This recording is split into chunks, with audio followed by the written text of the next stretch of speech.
Okay, so did you know that the players in Squid Game could have actually seen what games they'd be playing before they even played them? Between the matches, the characters were all placed into a room filled with bunk beds, and though this seemed just like a rest area, if you look at the walls, they're actually filled with significant markings.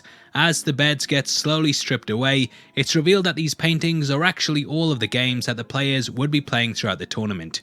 First is red light, green light, there's also the honeycomb game, tug of war, the glass hopping one, the three at the table, and lastly the titular Squid Game. The series itself is filled with clues to the eventual reveals, and this is also the case with the player who's behind the entire thing.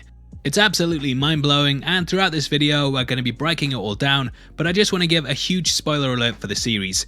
If you haven't checked it out, then this is your chance to quit playing, but if you want to continue, then I hope you thumbs up the video and also subscribe to the channel. With that out of the way, thank you for clicking this. Now let's get into Squid Game.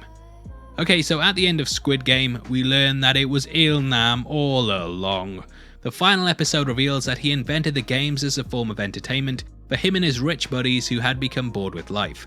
We learn that he had actually got involved in the one that we see in the show because he was dying and wanted a final bit of fun in his life before it was too late. The ending was absolutely incredible, and the scene had Ji-hun saying goodbye to the character as he lay on his deathbed. This last meeting actually reflected their first one, in which he too encountered the character as he sat in a bed. It was a pretty big twist that pulled the rug out from under your feet, but eagle-eyed viewers might have spotted early on that there were several clues pointing towards his true identity. Now the first one is that he is number 1, the very first player. If we look at the subtext of the series, Ji-hun is the final number, and throughout we watch as he very much works his way to first place, aka Il-nam. In the final episode, he's left as number 1, he inherits a large portion of the character's fortune, and comes face to face with him in one of the final scenes. 1 is symbolic on a number of levels, and because it's the first place, it also hints to us that Il-nam is number 1 and that he's the one controlling everything. In episode 5, Hwang Jun-ho sneaks through the compound, and he eventually finds a storage room with files on all of the games that have happened over the decades. Upon opening the 2021, the first player there is actually number 2, and Il-nam's profile is completely missing. There is no file for number 1 because he doesn't need or want to keep a record for himself. The other players in the game also somewhat hint towards us that something is off with Il-nam, and though it's not too obvious, when you really think about it, he wouldn't be someone that would be selected for the process. Everyone else in the Squid Game is roughly the same age, whereas he's extremely elderly. He's also dying of a brain tumour, and thus even if he did win the life-changing money, it wouldn't last that long. Though he gives his reasons as to why he wants it, from what we know about the games and the players that have been selected in the past, they're all roughly between 20 and 40, and he's a complete outlier in all of this. Now the games themselves are also major giveaways too. Throughout the series we watched as he said they were all things that he'd played as a child, and in retrospect it becomes blatantly obvious that he selected them himself because they're what he knows. On repeat viewings, it's clear that each of them are something that he not only played as a kid, but they're also things that he's very good at. Now the first thing they play is red light, green light. Whilst the other players are absolutely terrified for their lives, he gleefully struts about whilst the Terminator's back is turned, and even stops before it looks back to face the crowd. He knows all of the lyrics to the song that the machine sings, and therefore knows to stop in advance before it ends and turns back around. If we look at the clip of the targeted players, you might also notice something different about him. The one directly to his left and all of the other ones to the side have a slight green overlay that appears over the top of them. If we look at the players to his right, outside of the girl crouching down beside him, this is also the case too. Everyone other than him in this girl's tracksuit appears slightly green, and I believe that this machine sees him without the glow because it's been programmed not to shoot him. If this theory is right, then he also has a protective ring around him that stops the machine from firing at people in his vicinity in case it misses, and that's why the girl to his right is also safe too. Immediately after this game, the players decide to cast a vote on whether they should end the tournament or not. He is the one who makes the choice in the end and casts the deciding vote to end the game. This subtly shows his power over the entire thing, and I actually think that he carried this out for a specific reason.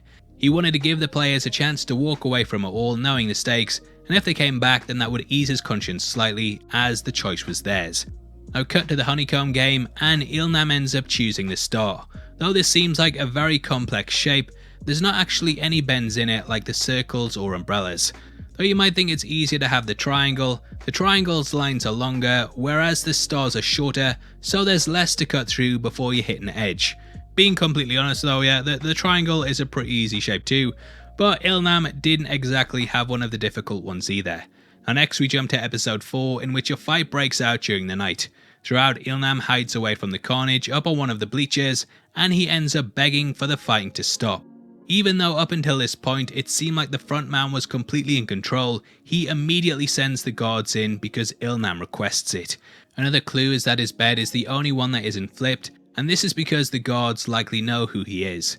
Next they play a game of Tug of War, and because of their players it seems like Ilnam's team are about to be sent to their deaths. However, he is the one who tells them how to win, and because of his guidance they easily beat the much stronger team. Ilnam had clearly played the game hundreds of times before and knew the best strategy to take. Any team with him was destined to win, and the fact his strategy works definitely proves this. The final game in which he takes part is the marbles one, and this also has a lot of clues in it. Throughout it, it seems like the character is struck by dementia, and he constantly walks around looking for his house. This game not only pulls from his childhood, but the area does too, and unless the Squid Game organisers were psychic, then they'd have no way of knowing what his home looked like.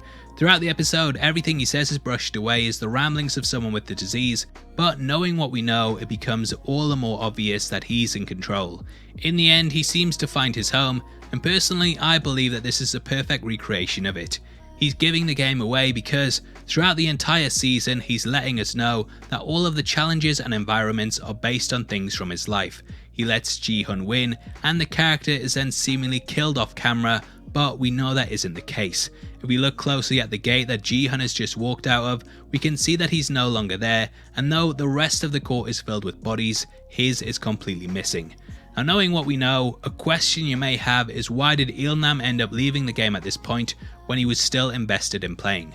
Well, the next game is the deadly hopscotch one, and this is by far the most unpredictable of the lot. If he didn't end up getting put in last place, then there would be a danger that the person behind him could push him to his death, like what we see in the episode.